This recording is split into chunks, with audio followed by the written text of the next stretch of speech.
Takdir Allah Subhanahu wa Ta'ala untuk negeri Maluku Kera lahirlah sosok pejuang lama besar sekaligus politisi unggul di tanah Limau Timore, Maluku Kera, tepatnya di Spasio Tidore. Beliau adalah Imam Abdullah bin Qadi Abdus Salam atau yang lebih terkenal dengan nama Tuan Guru di Afrika Selatan. Dia adalah anak seorang adik Kesultanan Tidore yang lahir pada 1100 Hijriah atau pada tahun 1712 Masehi. Dari pasangan Qadi Abdus Salam dan Boki, masa kecil Imam Abdullah dikenal sebagai anak yang cerdik dan pandai, hidup dalam keluarga yang sangat taat menjalani keyakinan agama. Ia, Imam Abdullah, di usia 12 tahun, beliau sudah bisa menghafal Al-Quran dan memahami ilmu-ilmu seperti fikih dan tasawuf. Hal ini membuat Imam Abdullah di kemudian hari dipercayakan sebagai imam dan qadi Kesultanan Tidore. Praktek monopoli dan kerja paksa oleh kolonial Belanda membuat ulama menjadi geram dan memilih untuk melawan.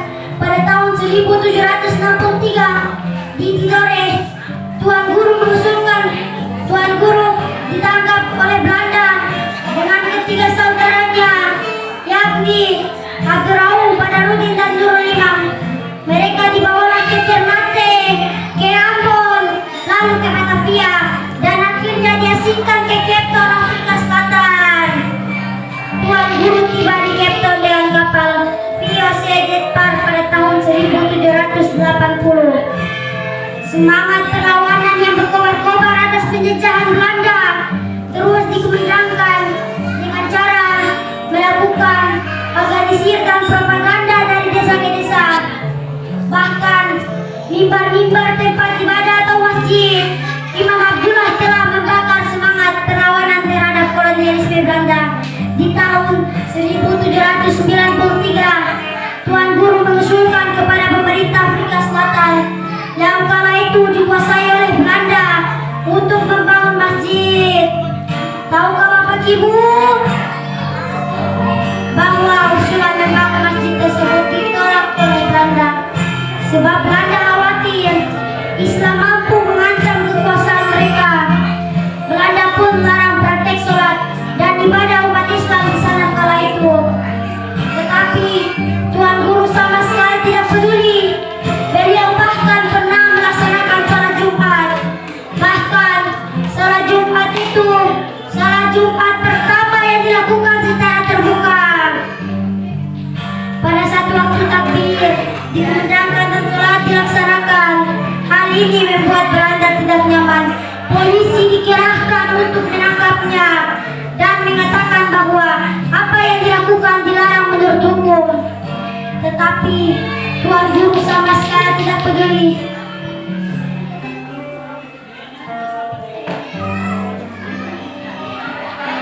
Tapi Tuan Guru dengan entengnya menjawab bahwa hukum Tuhanku lebih besar daripada hukum kalian.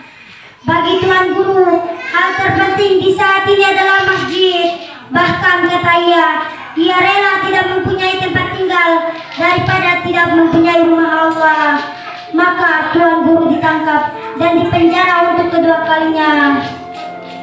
Setelah pemerintahan Belanda berakhir, Inggris datang dan memerintahkan Afrika Selatan. Seiring waktu berjalan roda pemerintahan Belanda diambil alih oleh Inggris. Berbeda dengan Belanda yang melarang praktek sholat dan ibadah umat Islam di sana kala itu, Inggris memperbolehkan pelaksanaan ritual keagamaan apapun. Selain itu, pemerintah kolonial Inggris juga memandang Tuan Guru sebagai pahlawan.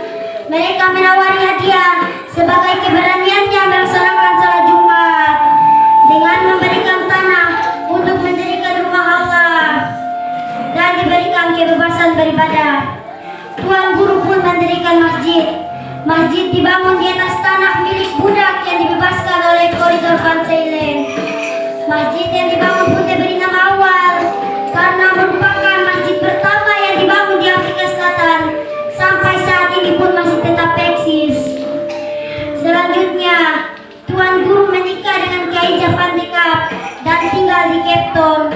Dari pernikahan tersebut, lahirlah Abdul Raqid dan Abdul Rauf yang juga sangat berperan dalam penyebaran agama Islam di Cape Town. Bahkan, Tuan Guru juga mendirikan madrasah. Madrasah tersebut telah banyak melahirkan ulama-ulama terkemuka seperti Abdul Bazir, Abdul Bari, dan Ahmad Van Bengkelan, Imam Haji. Selain itu, murid Tuan Guru ketika itu mencapai 375 orang. Tuan Guru sendiri meninggal di tahun 1807 yang dikebumikan di Tanah Baru yang juga merupakan pemakaman pertama yang dibangun di Afrika Selatan. Dan atas jasa-jasanya yang sangat besar, pemerintah Afrika Selatan telah mengabadikan namanya sebagai pahlawan nasional Afrika Selatan. Itulah cerita tentang Tuan Guru Sang Pangeran Tidore, seorang pejuang politisi dan ulama terkemuka. Wassalamualaikum